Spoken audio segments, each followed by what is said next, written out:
Bueno amigos, pues en esta ocasión, en esta tercera parte del video, todo encaminado a explicar lo que es a priori, aunque pues ya quedó explicado, pero creo que es interesante ahondar un poco más para poder entender más las lecturas de lógica. Voy a explicar lo que son los juicios analíticos y los juicios sintéticos en conformidad con Immanuel Kant, con quien pues comulgo, y me parece que tiene una manera sencilla de explicarlo y que nos va a facultar entender muchas cosas en la vida. Un juicio, para empezar un juicio tenemos que saber que no es ninguna otra cosa sino el resultado de conjuntar un sujeto, un verbo y un predicado. Eso es un juicio, tan simple como eso. O sea, es el empleo de conceptos que tienen, por supuesto, terminología que los simboliza y entonces elegir esos símbolos, en este caso lingüísticos, ordenarlos de una determinada manera, que es conocida como sintaxis, para emitir una idea. Eso es un juicio. Y también Misletti nos explicó que los juicios están conformados por sujeto, verbo y predicado, en donde pues el verbo siempre va a ser una sola palabra que va a estar conjugada en el tiempo y en el espacio, y el sujeto va a tener un núcleo y va a tener modificadores, y el predicado pues va a estar conformado por determinados objetos que son circunstanciales, directos, indirectos, y por supuesto ciertas partículas que le dan cohesión y coherencia a este juicio, ¿sale? O sea, las preposiciones, los artículos, etcétera, etcétera, todo lo que tiene que ver con cuestiones gramaticales, porque la lógica va a ser la fuente de la gramática, ¿sale? Como el pensamiento solo se puede expresar a través de símbolos, y los seres humanos hemos sabido cómo hacer símbolos fonéticos, y estos símbolos fonéticos los hemos sabido también ordenar para poder expresar de mejor manera, de manera más precisa, esto que estamos pensando, pues hemos generado lo que le llamamos gramática. Quien habla mucho de esto es Noam Chomsky en sus libros de gramática generativa, que por cierto están bastante relacionados a lo que Kant va a plantear, a lo que Kant está planteando. Pero pues de algún día tal vez leamos a Chomsky.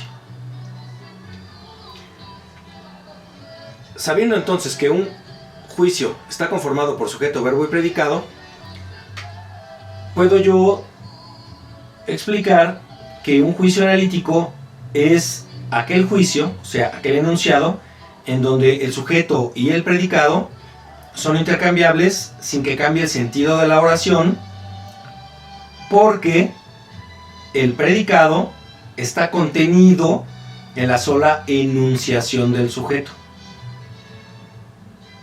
O sea, el sujeto es el predicado dicho en otras palabras. En un juicio analítico, el sujeto es el predicado explicando a ese sujeto. El ejemplo clásico que se pone cuando se explica lo que es un juicio analítico es cuando dicen soltero es un no casado. Se puede explicar no casado con muchas otras palabras. Uno podría decir soltero es la persona que no ha firmado el contrato de matrimonio, ¿no? ¿Qué significaría? Pues no casado.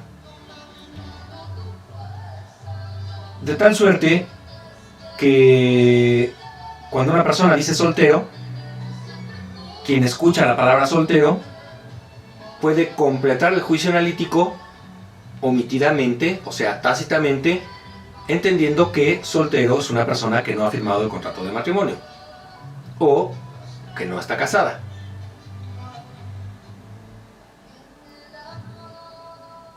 Podemos tener cualquier otra cantidad de juicios analíticos. Podríamos decir, por ejemplo, que una nube es un cuerpo de masa gaseosa. Se me ocurre, ¿no? Podríamos decir, y aquí viene retomando lo que estaba diciendo del libro, que un libro es un conjunto de hojas con texto escrito que están encuadernados. y eso vendría siendo un libro. No importa el tema, no importa si es bueno o si es malo, no importa de qué color es la pasta, pues esa podríamos decir que ese predicado estaría explicando lo que un libro es. Estos son los juicios analíticos.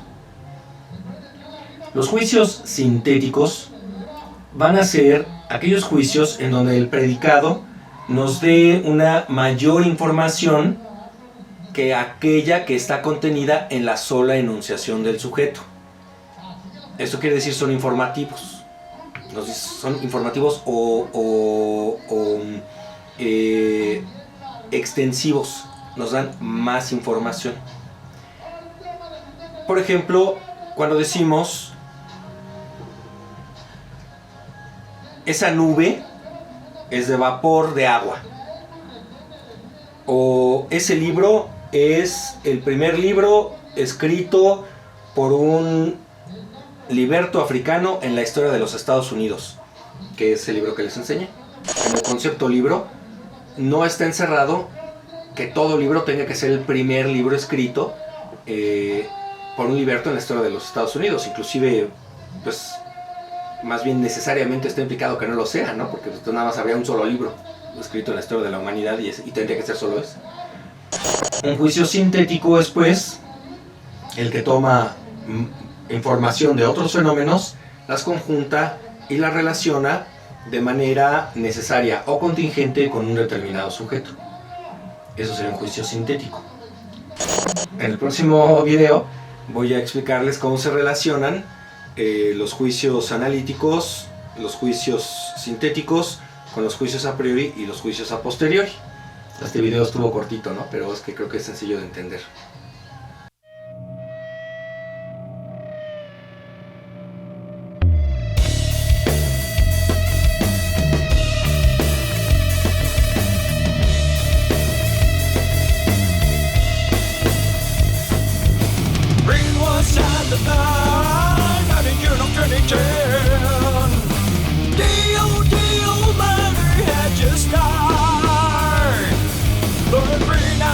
Sorcerer